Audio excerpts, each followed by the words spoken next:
Stay tuned because for the next 60 minutes, Motorsports Unlimited is on the air. Hi, I'm Jerry Bryant, and these are the lovely ladies of motorsports. And all this hour, we're going to have 60 minutes of action-packed excitement.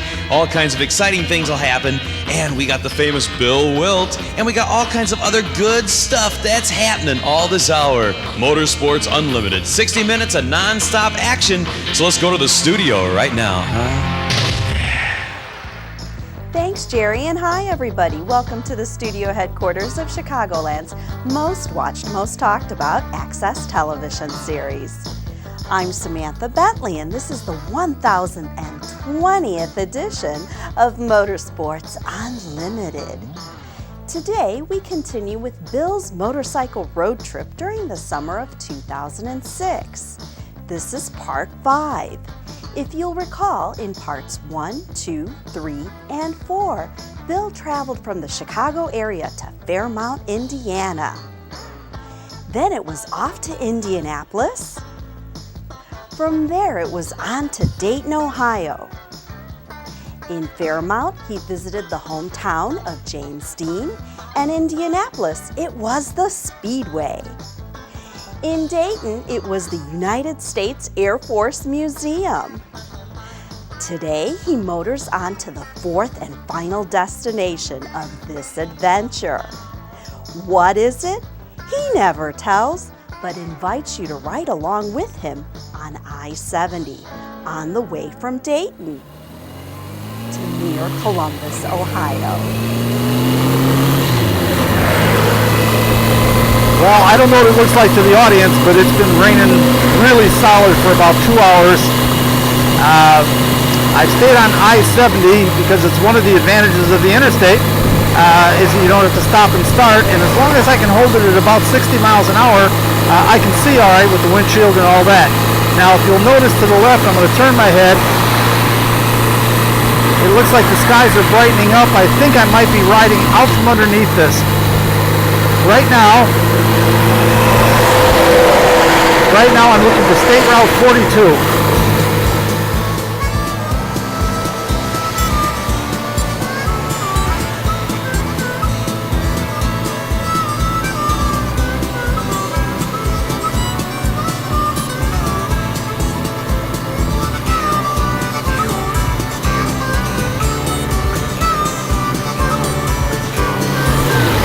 There it is, Route 42. I'm near Columbus, Ohio now. I would have liked to have gotten some pictures during the rain, but you know, again, I've really got to protect the video equipment. This will hopefully give you a little bit of the flavor of what's been going on for the past couple of hours.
This should be State Route 42, and I should be, by the way, I have to tip forward here a little bit because of the way I've got the wires arranged to try to protect the recording deck, even though the rain is, well, it hasn't stopped, but it's almost stopped now.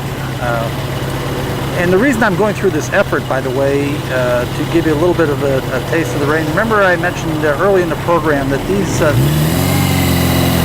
road trip adventures on motorcycles are really about not just the destination, but the trip to the destination, then the destination, then the trip home. All are equal parts of the fun. So if all I did was show you the destinations, you'd miss out on a very important part of what a motorcycle road trip is about. And part of this, by the way, yes, it's been miserable going through, and I mean really raining hard for a couple of hours. And you know, obviously there's a safety problem there and all the rest of it. But on the other hand, it's one of those things that keeps you alive. It raises all your senses. It keeps you. What's he trying to do? I'm trying to help him here. I don't know what he's trying to do. Let's see. Well, there's no road to turn on. I don't get that one exactly. Whatever. In any event, and again, part of the adventure, I guess you could say. So all I'm trying to do by going through this effort of getting a little bit of this traveling footage, even though I'm sure it's not exactly nice to look at, and I'd love to show you beautiful white puffy clouds and blue skies, along with beautiful cornfields and farmhouses and all that. That's beautiful to look at. But this is part of it too. This is part of going on a motorcycle road trip. You are not in a capsule. You're not isolated from the environment. It means good or bad, you're going to be part of whatever's going on, and that includes raining like crazy.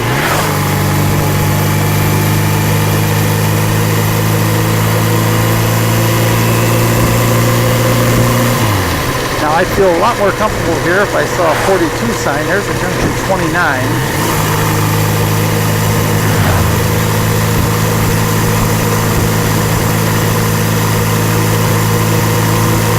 42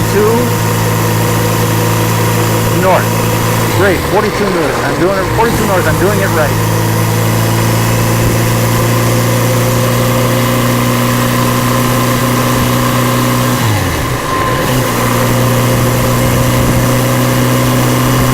And again, I am hopeful that the blue skies that I see up there, that I'm eventually going to kind of ride under them and get out from underneath the rain. But it is possible that when you get to the edge of these rain patterns, it's always possible that you're going to run into some heavy rain before you get to the blue skies. So we'll see what happens. But by the way, this is kind of pretty here.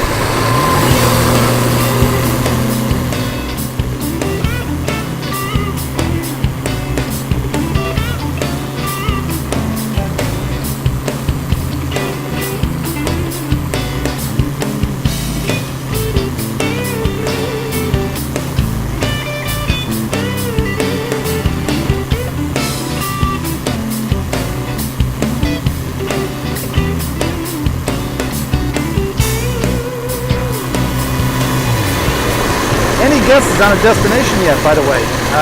Let me give you a little hint. It's in the middle of Ohio. Middle of Ohio.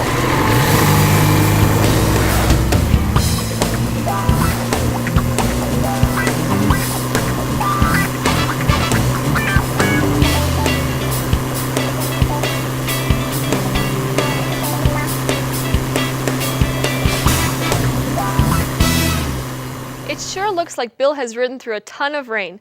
I wonder what that's like on a motorcycle. Hi, I'm Patty Borowitz. Well, guess what? Bill took off his rain gear and proceeded north on 42 towards Mansfield, Ohio. About after an hour, the sky really opened up again. He would like to have taped more with helmet cam footage, but the weather was impossible. He arrived in Mansfield well after dark and called it a day. Let's join him the next morning and find out exactly where he's taken us. Folks, it's now the next day. I think when I left you yesterday, I was pulling off the road to take off my rain gear because it was actually kind of brightening up. Brightening up is the wrong word. I'm being a little bit generous there. It was becoming less overcast and the rain had almost stopped. And it's always nicer to ride without the rain gear because you sort of perspire under the rain gear and all that. And it's nice when you can get it off and have the 60, 70 mile an hour air blowing over you and cool you off and dry you off and all that. Anyhow, so I did all that, and I think that's where I left you yesterday. And by the way, here's a tip for new riders out there. When you're going down the road and you see riders coming in the other direction toward you and they're wearing rain suits, it's a tip for you to put your rain suit on. I saw these guys coming and I said, dudes, it's not that bad. You can take your rain suit off, to myself, obviously, because they were whizzing by. Well, about 20 minutes down the road, I ran into rain like you wouldn't believe it. So it was a little thing that I learned on the way. When you see riders coming from the other direction, they got rain suits on, you better stop and put your rain suit on, because I ended up putting my rain suit back on in the pouring rain when I was already soaked, because naturally you can't stop instantly. You got to find a place to pull off and all the rest of it. Anyway, still had a great time. Still had fun. No problem at all. Now I'm hoping today brightens up a little bit. There was a little bit of sun just before I started taping this piece. Looked like maybe we're going to have a nice day, because we are at our destination. We're in Mansfield, Ohio, and I'm not going to quite tell you what it is, because I wanted to arrive there and kind of surprise you. I wish I could have shown you more of the beautiful Ohio countryside yesterday, but it was just raining too hard. As a matter of fact, after I got done with my little, probably about an hour or so riding without the rain suit, I ran into the hardest rain that we've had this entire trip. I mean, it just really poured. So it slowed my progress considerably. It was kind of late when I got in here last night, and I said, I'm gonna have to wait till tomorrow to kind of fill folks in on what's all going on. Anyway, today is the fourth and final stop of our little motorcycle adventure that I'm thankful that you joined me. Otherwise, I'm all by myself, so it's nice that you came along with me. And in just a very few short minutes, you're going to find out exactly what this is all about. Oh, come on, Bill. You're still not going to tell us? Hi, I'm Peggy O'Donnell, and as I understand it, Bill is actually a little weird about this and won't even tell the studio crew where he's going. He says we'll have to watch and see, so let's watch. Well, I'm all loaded up now, ready to go. And just about the time that I start thinking it's going to be a bright and beautiful day, the terrible overcast comes in again. It just really looks like it's going to rain at any given minute now. Most of the motorcycles, there were lots of them here, have already left, presumably to go over with oh, I didn't tell you yet. Oh, I'm not going to tell you yet. That's right, to go to the event. As I understand it, and again, you're going to search along with me here. As I understand it, I go up to the end of this access drive and make a left turn.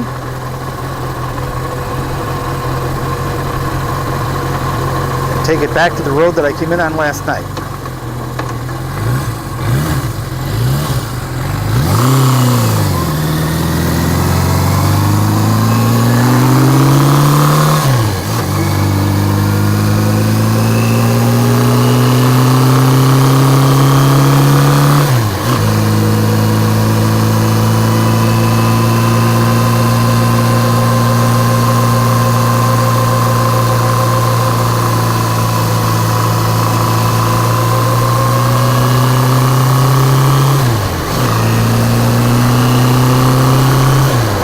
I'm sure this won't show on television because it never does, but this is really steep. Very cool. And last night in the rain, even a little bit scary, but very cool.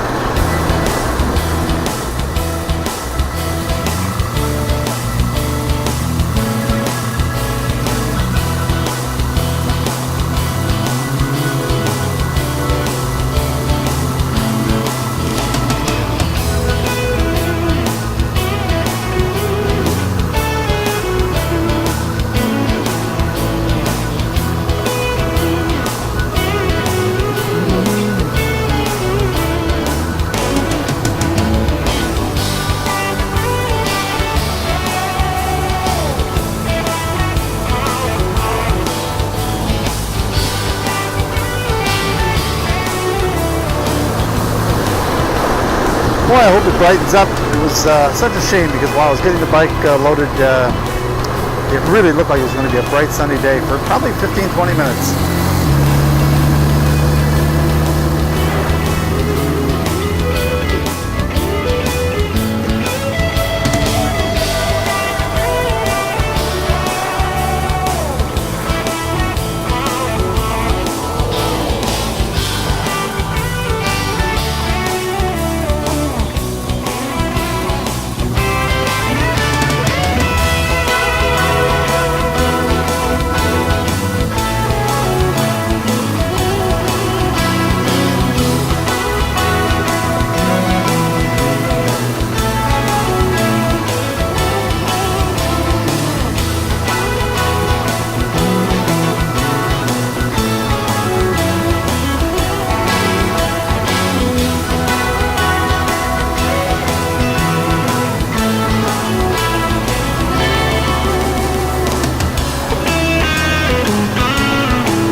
I don't know how this is going to look on television with the overcast. It's really a shame because it's very pretty, and I'll bet the bright sunny day it's absolutely drop dead gorgeous.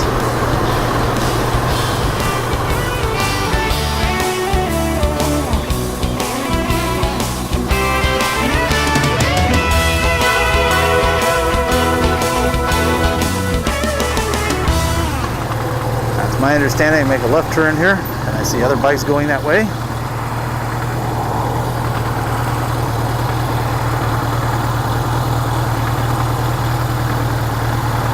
Oh, that's right. You don't know what we're going to yet. All right. You will see.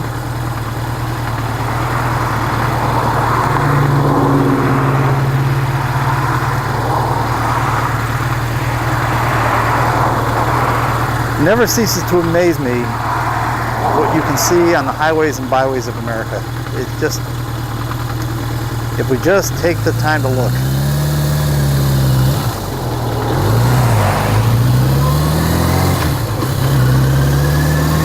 Now I'm turning the turn signal off again.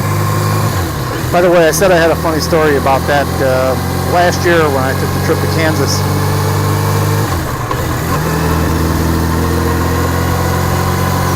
While sitting in one of the small towns in traffic at a stoplight, all of a sudden I become aware of a rather pretty 30-something young lady coming up from behind me and saying, "Sir, sir."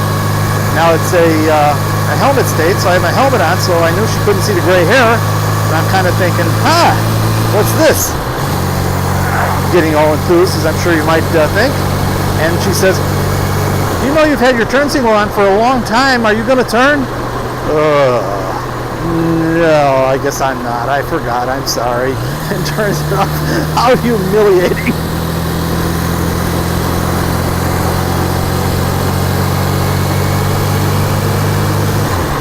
She actually was in the car behind me and got out of her car to walk forward. It must have been really making her crazy.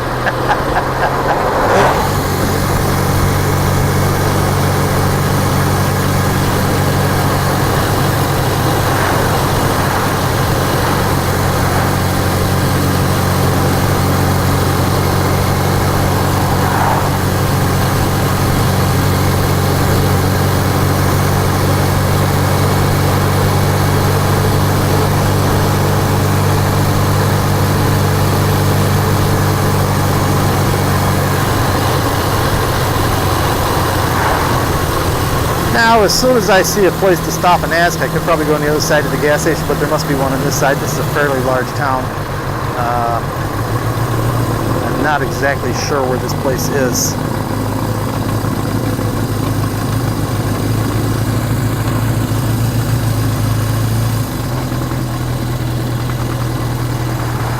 I'm almost tempted to go left here, but I'm not sure. Rather than ride around the countryside, I think I'll stop and ask. I see bikes coming the other way, so maybe they know.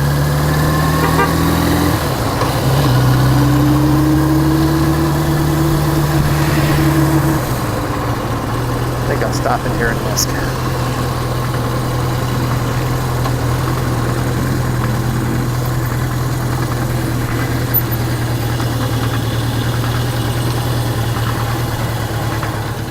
No wonder he hasn't told us where he's going. He doesn't know either. Well, the people were certainly nice enough. I'm sure they've been bothered a million times already today. They said, straight down the road here. Ah, yes, there's some vintage bikes over there. They said, straight down the road, and I'll start seeing signs.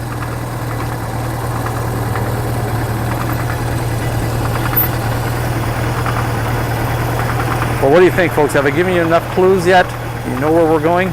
This is our fourth and final destination. And remember, one of the reasons, and I'm going to explain this, I hope, several times during the program, one of the reasons I'm giving you so much of this riding footage is I really want you to understand that a good part of the joy of a motorcycle road trip is the riding part of it. It's not just about the destination. In fact, the destination can be terrible. And you still had a great time because the ride was great.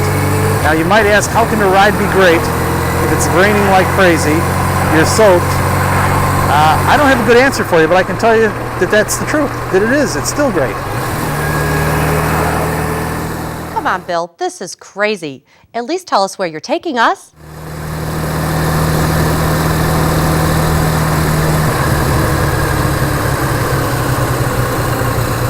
Well, no, here we go. I think we're here.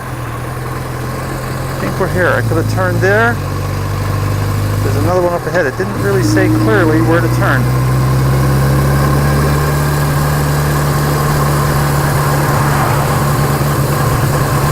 Mike behind me that came along with me, so maybe he's following me thinking I know where I'm going. Bill, this is stupid. Where are we going? Okay, I see a bunch of bikes out there.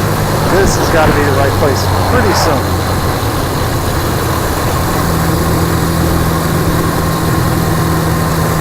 I hope all of these guys aren't going to start following me thinking I know where I'm going, because I don't.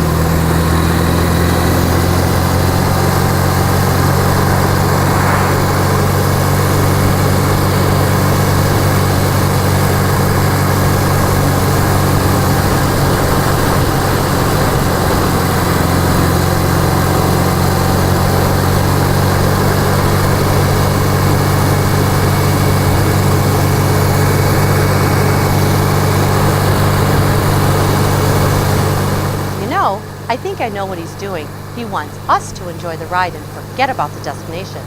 I think that's it. And it sure is pretty. We'll get to where we're going soon enough. Let's enjoy the ride.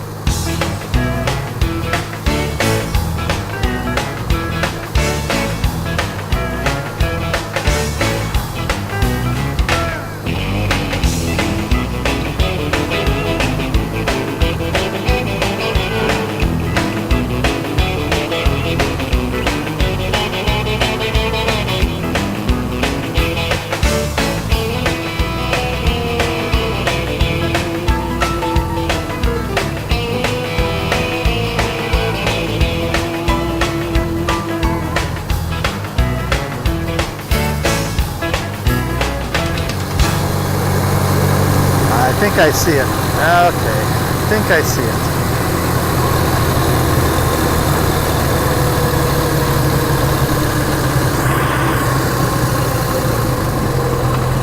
Mid-Ohio Sports Car Course.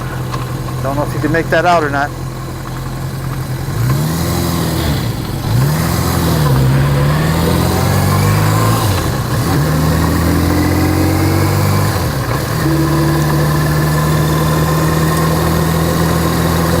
Hope everybody noticed I turned the turn signal up again.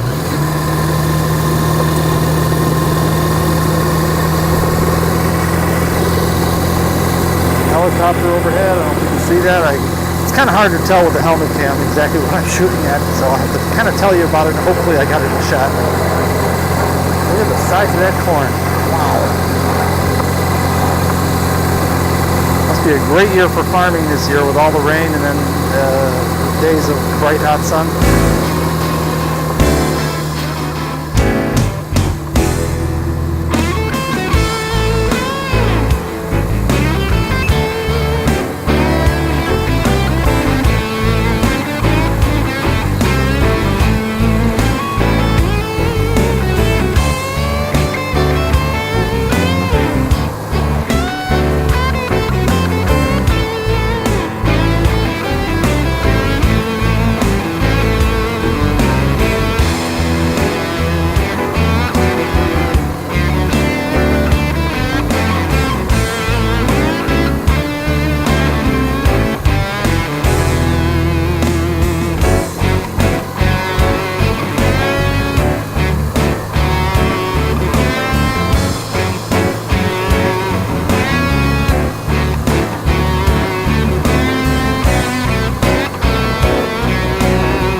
I saw a sign earlier, or back when we turned out of this thing, it said North Gate parking for prepaid tickets only. To buy a ticket, go to the South Gate. I assumed we just keep going straight, but it almost seems now I must be out of the course because I see people's homes and things. Unless the course actually wraps around homes. Well, we'll see. It's a nice ride anyway, and that's part of what I'm trying to explain.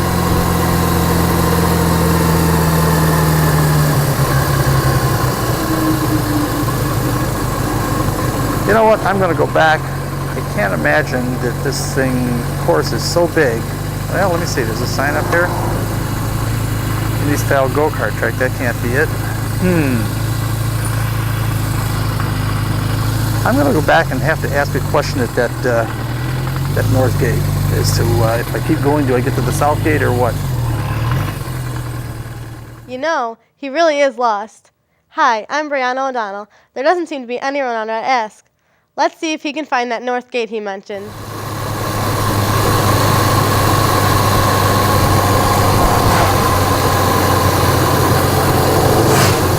Well, the bike's going that way. Maybe they know something I don't know that I should have kept going, but it's all right. Like I say, it's a nice ride.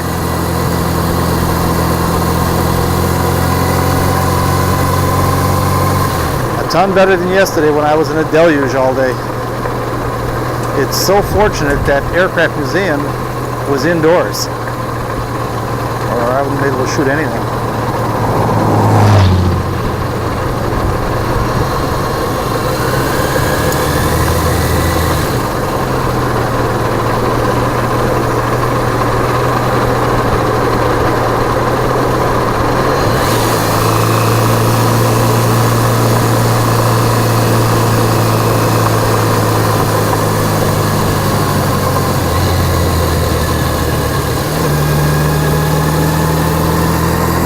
There's bikes up ahead, all making that turn.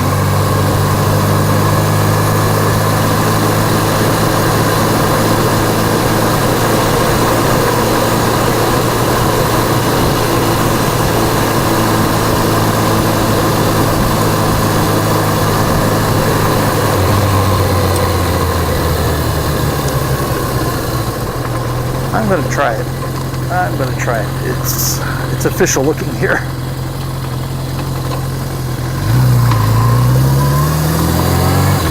I just can't imagine the place is that big. I went a long way up that road, and I can't imagine the place is that big where you could have private homes and farms and that in the middle of the course, but maybe it is.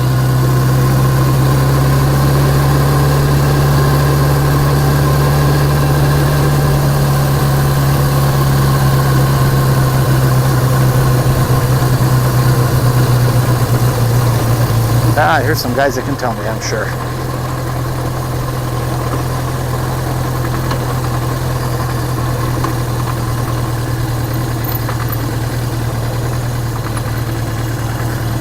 Guys, I have no idea where I'm at or where I'm supposed to go. Okay. Came here because of the vintage bike show.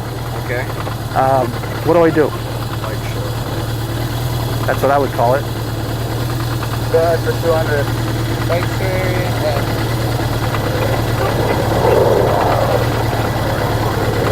Alright, you want to go back? You want to be here for 3 days or Just today. Alright, you want to go back out to the main gate? Where I just came in where it said North Gate coming here? Yeah, did you want steam quarters? Well, I don't know. Just up here. Just up the road here. It said North Gate. What road did you come off of? 97? What was it? 97? No. Steam corners? 42? What's that? 42? 42, so you came off the 97 then. Is that nice? Down this way? Yeah. 97? Yeah, go out and take a right. I already drove quite a ways down there, and it didn't seem Come to to. a stop sign. Yeah.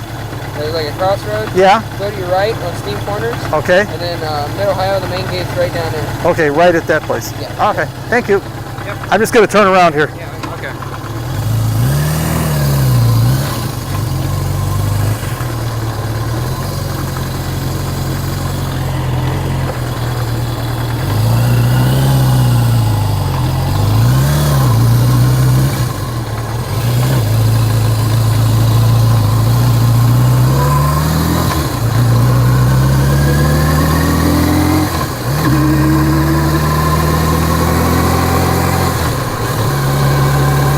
I guess the place is that big.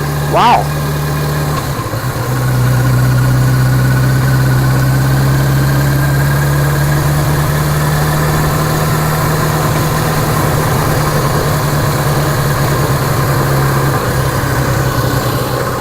As you can tell, Bill really means it when he says he's going to take us on the ride with him. He's retraced his steps back to the crossroads he found before. All right, I'm back at that crossroads again. Odd that they don't have a sign. I'll give it a try.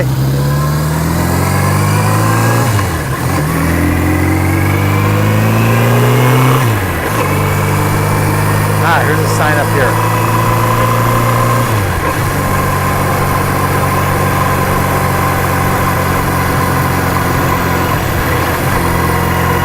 All will call use gate 2. See, I don't know exactly what I am. Apparently, this is a 3-day event. Oh yeah, look at all the stuff parked over there. I don't know if you can see that or not. It's too far for the camera, but yeah, all right. There, I'm getting closer.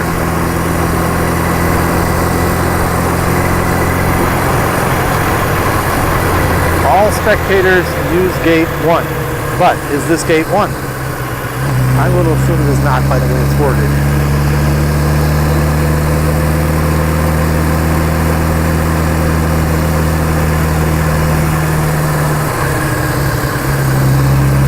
Ah, this looks like it might be gate. No, this is gate 3.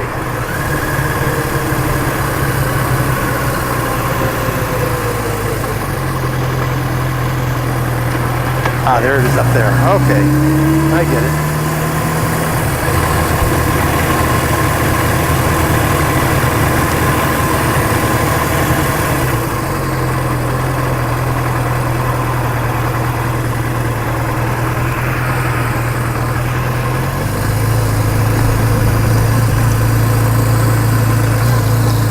Ah, yes, this looks like the main entrance. Now we'll have to figure out what's going on here.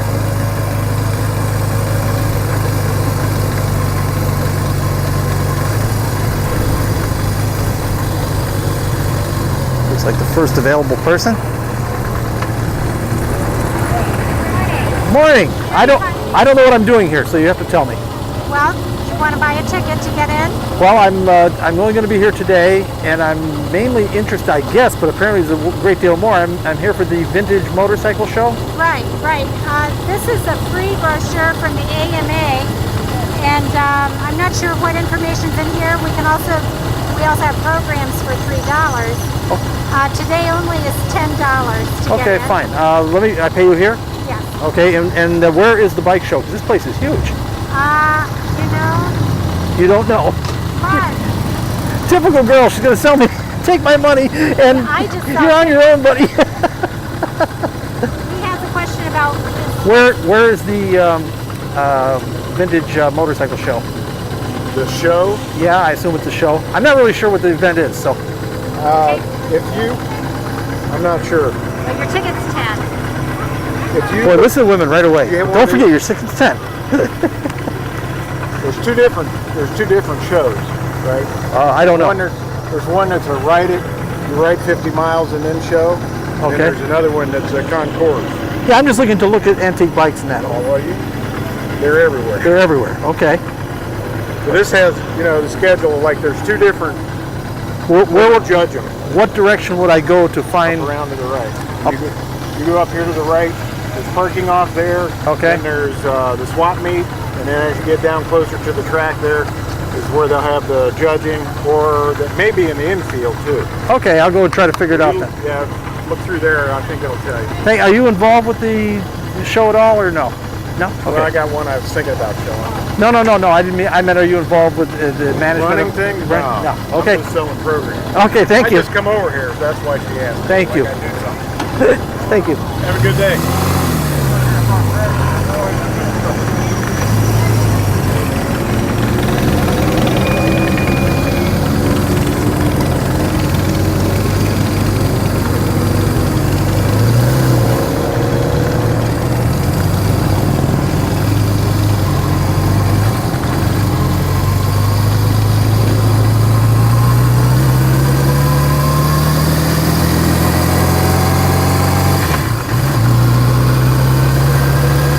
a beautiful place.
Well, I think I'm just going to park here for the moment and wander around and see what I can find.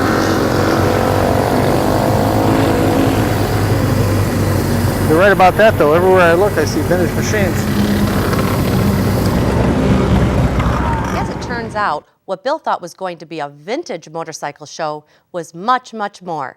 There were all kinds of vintage motorcycle activities, from road racing to flat tracking to English trials and more. What he was really looking for was the MV Agusta display. This exotic motorcycle manufacturer was featured at this year's event. Yes, it's an annual event. He was pleased when he found MV Agusta had most of their exhibit under a tent because raindrops were starting to fall again.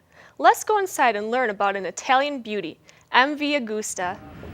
Folks, first of all, once again, don't depend on me to bring you any portion of this show. I had no idea. This, first of all, the Mid-Ohio Sports Car Course is huge. It's the first time I've been here. I mean, it literally goes miles and miles, acres and acres, and the motorcycles here are everywhere, and it's not just, I thought it was a vintage motorcycle show. It's a motocross, it's a flat track race, it's, well, apparently a little bit of everything, and there are thousands and thousands of bikes here.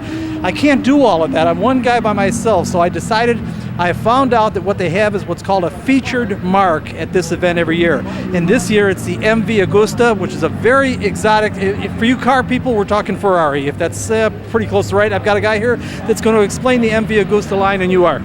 My name is Matthew Stutzman, and I'm the general manager of Kajiva USA, responsible for the MV Agusta brand in North America. All right, as I recall, and I'm 63 years old, so I'm reaching back a long time, the MV Agusta was actually a four-cylinder, double overhead cam road racing machine that preceded Honda's CB750, which was, of course, the machine that really changed motorcycling. But I want people to know there were four cylinders before there was the Honda CB750. That's absolutely correct, and it's not ironic that throughout the history of MV Agusta, they've always been innovators. And one of the fundamental principles of the brand is that racing was always first. Like and Ferrari. It was racing experience at the service of production motorcycles. Now, the machine that we're standing next to, I wanted to come to the oldest machine first. This is the oldest one, and for those of you that have been, you don't have to be a motorcycle fan to appreciate this name. John Surtees, I understand, rode this. That's absolutely correct. And I'm sure you know he was also a Formula One world champion. In fact, the only individual that I'm aware of in the world who's ever attained both the GP and a Formula One victory in his lifetime. Can you give us a little idea, thumbnail sketch of the machine, displacement? Of course, it's a four-cylinder double overhead cam. Anything else special about it? Sure. This particular vehicle is very unique. It was generously loaned to us by the Barber Vintage Motorcycle Museum, which is noteworthy. This particular is one of the early four-cylinder versions of the MV Agusta. It's actually a 500cc. It's one of very few, if any, others in existence. A couple of things that I noticed right off the bat: drum brakes. Correct. And there are rumors that these old bikes don't stop, but moving them around, they actually have pretty good bite, and also well ventilated. Yeah, as a matter of fact, what a lot of people have forgotten is the drum brakes have a self-energizing effect, and which is both good and bad. It gives you great power. Problem is, it also starts braking more than you want it to brake. The nice linear feel of the disc has been wonderful. Now, this is a significant machine, obviously. Can you show us a road machine, something that was available to the public? Because this obviously was not available to the public. Sure. No, we do have a number of examples. I think we're totaling just over 30 vintage motorcycles here that are ranging from the early 50s through to the mid to late 70s of the historic MV Agustas, and then we've also brought in a sampling of the contemporary machines as well. But there are some examples throughout the perimeter Okay, of the the museum. audience that can't are see also- that, so what we're going to do is take a break here, move our equipment, and we're going to take a look at a road-going machine. This is a very exotic, world-class John Surtees road racer. But like Ferrari, they didn't just have Formula One cars, they also had street cars and street motorcycles as well as road racing motorcycles. So don't go away, folks. Coming right back. Wow! I must admit, I've never heard of an MV Agusta, but I can see why Bill rode all the way to Ohio to see them. They're beautiful. Let's check out another. Folks, I told you we had a road-going machine now, and once again I want to point out 4 cylinders, double overhead cams, very, very exotic. What year are we talking about here? This particular one is built into the 70s. It's a 77. 1977, so this was still, now this would have preceded Honda as far as the 4-cylinder overhead cam engines. To the best of my knowledge. Now, my expertise, if you would call it that, would be well, more I mean, that would've related been, to... No, you're right. That would have been 69. I'm sorry. That would have been 69. And I'm trying to think when Honda switched to double overhead cams. The reason this is important, folks, is I want you to understand where technology comes from. Technology comes from racing. Companies like MV Agusta, who are essentially racing companies like Ferrari, but also produce road-going machines, often lead the way. Honda has done a brilliant job. No one can question the work that they've done, but they didn't invent it. No. Again, from design to the engineering basis of the motorcycle, in many times, in many instances, and you can prove it time and time again, the Italians often lead the way. And one other thing they lead the way, and it doesn't make any difference if it's cars or motorcycles. They got the sexiest stuff around. Without a doubt, style and design is a cornerstone of the MV Agusta brand from the beginning to the current day. Now, I must admit, I had almost thought that the MV Agusta brand had gone away, but you say that they haven't gone away. Do they have a big line of production motorcycles? Well, as the story goes, and I'll keep it brief, but they originally were an aviation company that built helicopters, and post-World War II, they switched their production over. There was a need for small displacement, small vehicles, and they began the manufacturing of motorcycle product. That has evolved. The historical brands, this was a late production and one of the last vehicles that was produced. Actually, they were 750s that ended up being teased out to 850. And then after the late 70s, the brand kind of had an interval where it was quiet and away.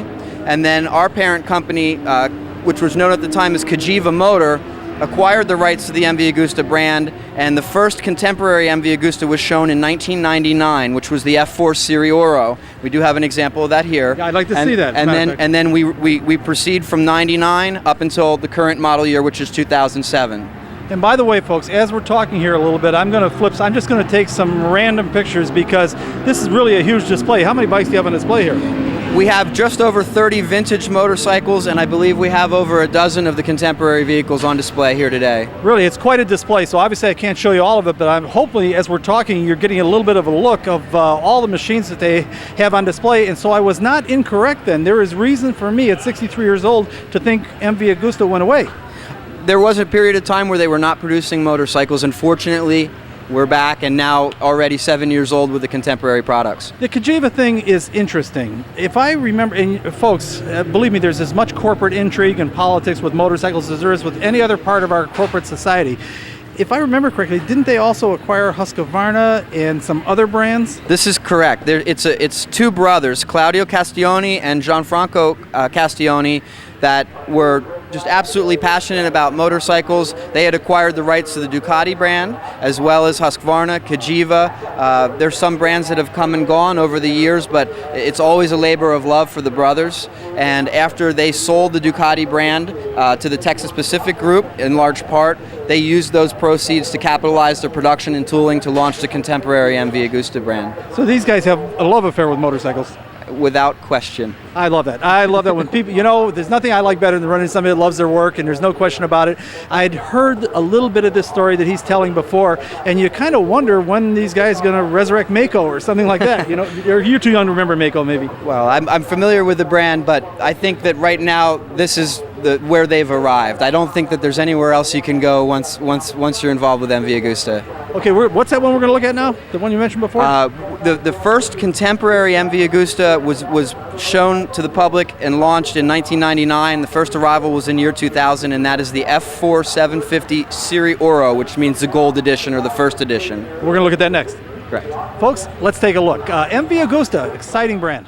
They're beautiful. Let's check out something contemporary. Now Matt's going to show us a current machine, if I understand it correctly. Well, first of all, drop dead gorgeous bike. It is like looking at a Formula One car. It really is. Tell us, what have we got? Well, you mentioned the looks, and this is important because there's a reason why this motorcycle is so beautiful. And this bike was designed by a man named Massimo Tamburini. And among motorcycle aficionados, you will know that he has penned a number of other very, very significant motorcycles. He was the TA in Bimota, and also is the chief of the Cagiva Research Center, which is based in San Marino. And he's widely considered in the motorcycle world as the genius of design of contemporary motorcycles. And he's the one who made this. And what can I say? It speaks for itself. Give us a thumbnail sketch, displacement, number of speeds in the transmission, frame. Okay, from the beginning, this is the first contemporary MV Agusta from 1999-2000 era. This is very unique in that... So this is actually not current. This is already 7 years old. Wow. This is the beginning of the contemporary MV Agustas. Full carbon fiber bodywork, including the fuel tank and the airbox.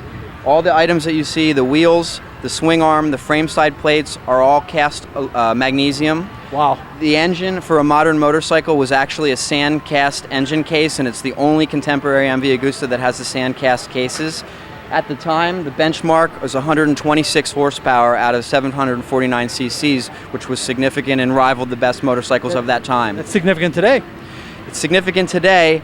And if we have the opportunity, I'll explain a little bit about the latest version. I'd like to see the latest version, to present day, where we've gone essentially from 750 cc's and 126 horsepower to 1,000 cc's and 174 horsepower. Awesome. And the thing that I want the public to understand, and it's something that we can't do a good job on television that you have to see, the reason it's beautiful, yes, the lines are nice and all that as an artist would draw them, but what's beautiful to me as a person that's a machinist and a fabricator, the work is absolutely unparalleled. I can see human beings on lathes and milling machines whittling out these beautiful, beautiful parts and seeing them come together as a total collection. Do you know what I'm talking about?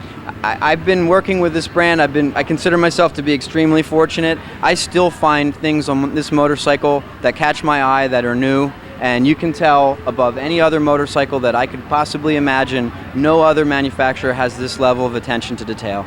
It's absolutely awesome. Now we're going to look at one more, if I understand. You got one more, or you got a couple more? One more? We're going to look at one more, and this will be a current machine, Correct. Right? Okay, don't go away, folks. Again, like I said at the Air Force Museum, I was surprised there. I'm shocked here. I expected a couple of hundred bikes on a couple of acres. I didn't expect 1,000 acres and thousands of motorcycles. This is one of those things, not only do you have to come yourself to enjoy, you better come and spend a few days because you can't see everything. You have the whole weekend, and you're lucky if you take a portion of it in. Unbelievable. And everybody else knew all about this, and this is the first I've heard of it. After looking at the gorgeous F4, I'm eager to see what the very latest MV Agusta looks like. Well, this is it, the latest bad ride from MV Agusta. Tell us, what have we got here, Matt? This is a 2007 F4 1000R, and the R inevitably designates an intention to return to racing. All right, displacement, number of speeds, chassis. Okay, this is a 998 cc. We'll call it 1,000. We'll call it 1,000. Produces 174 horsepower. You have an idea of top speed? This, on paper, stock gearing, this bike will do 186 miles an hour. Awesome. Couple of things I want to talk about, and don't, if you're not real technical, it's okay. I can probably do it. Folks, motorcycle chassis have changed significantly. Always remember the important thing on a motorcycle is to keep the front wheel and the back wheel running directly in line with each other without variation. Reason being, you don't balance the motorcycle. Those are the gyros. That's what balances the motorcycle. And if you don't keep them perfectly one in line with the other, you will end up with a wobble and all kinds of handling problems. Now, if you'll notice, the length of the forks is very, very short from here to here with huge diameters and huge triple clamps all to hold that front wheel absolutely completely rigid in relationship to the frame. Remember, it's often described as the problem with motorcycle chassis design. It's like grabbing a chicken by the head and shaking him. It's really hard to keep that neck from twisting, and everything has to go through here. Motorcycles, as I'm sure you're aware, over the years had frame down tubes coming down, sometimes a double down tube, sometimes a single down tube came up the back, one came over the top, tied it to a swing iron. Well, that is all changed. Look at this magnificent work done here, where the chassis, if you want to call that, is almost mounted around the outside of the engine and uses the engine as a structural member. And if I don't have it right, help me. No, you're absolutely correct, and I can add a few details.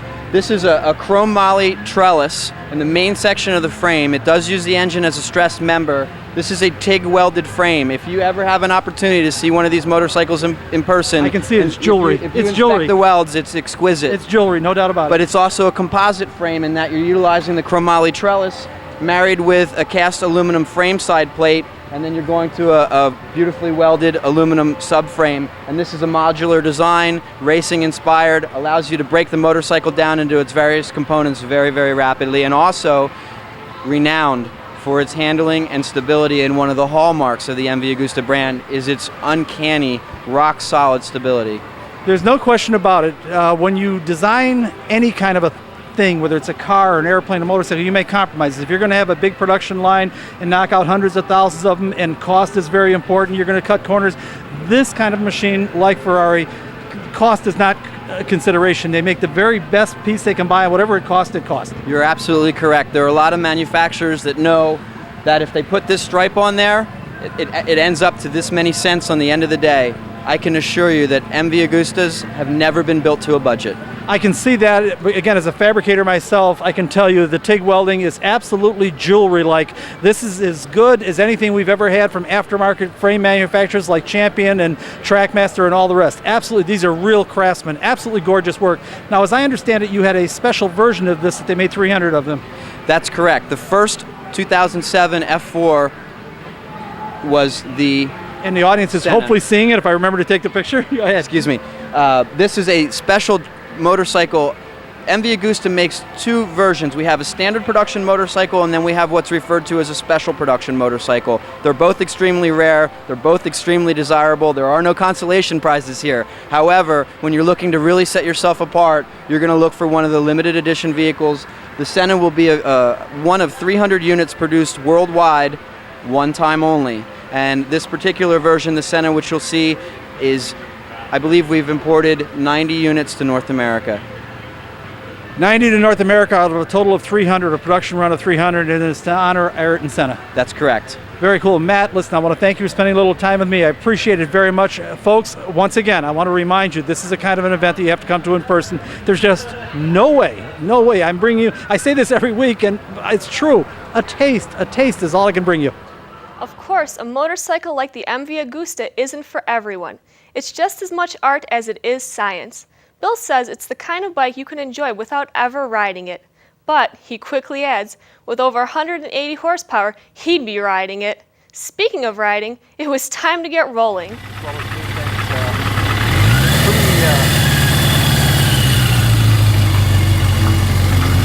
Pretty exotic.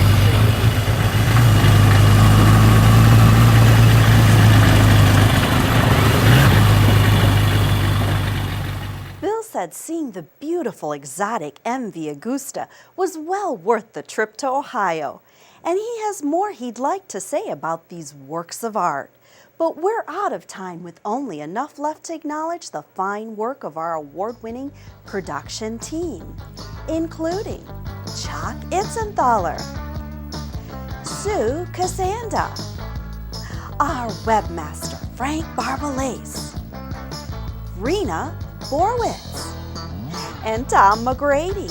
Special thanks to JBTV's Jerry Bryant. Music is created for us by independent artists Roger Pauley and Jerry Herbert. Of course, we have to take a moment to thank the stars of this edition of Motorsports Unlimited. Patty Borwitz, Peggy O'Donnell, Janine Lauschat, Brianna O'Donnell, and our host, Bill Wildt. Me, I'm Samantha Bentley, starting to understand how a motorcycle can be a work of art, like Ferrari, Lamborghini, and Bugatti automobiles. The MV Agusta is both art and science. Thanks for watching. See you next week. This program made possible in part by support from Copy That, located in the County Farm Plaza at County Farm Road and Army Trail Road in Carroll Stream, Illinois. This program made possible in part by support from PB Food Products, located on 47th Street at Western Avenue in Chicago, Illinois. This program made possible in part by support from J.C. Whitney & Company, located just off I-80 at the Utica exit in LaSalle, Illinois. Motorsports Unlimited is produced by Bill Wildt, president of the Motorsport Advancement Crusade. This program made possible in part by support from Jimmy's Red Hots, located on Grant Avenue and Pulaski Road in Chicago. This program made possible in part by support from the Chicagoland Toys for Tots Motorcycle Parade, held on Western Avenue in Chicago, the first Sunday in December. This program made possible in part by support from ABC Auto Parts, located on Ashland Avenue at 138th Street in Blue Island, Illinois. This program made possible in part by support from Bridgestone Firestone and your local Bridgestone Firestone tire retailers. Motorsports Unlimited was created to raise public consciousness, understanding, and appreciation of the motorsport community and their activities. You can contact us by email at msutv.com, or you can write to Motorsport, P.O. Box 66242, Chicago, Illinois, 60666. We enjoy hearing from our audience. Please let us know what you think. Next week on Motorsports Unlimited, it's time to return home. As it turns out, I found a perfect way to get to the Mid-Ohio Sports Car Course from the Chicagoland area. Of course, you'll have to think about it in reverse because I'm returning to Chicago. I don't know if this makes sense. Join us next week on Motorsports Unlimited, and I'll clear it all up. So that's it, another edition of Motorsports Unlimited and the lovely ladies of motorsports. And be with us next week because we'll have something real exciting. Bill Wildt's going to have the lovely ladies, and just about anything can happen right here on Motorsports Unlimited. Every week at this time, we bring you the best in motorsports. So be seeing ya. Bye-bye, and keep on rocking.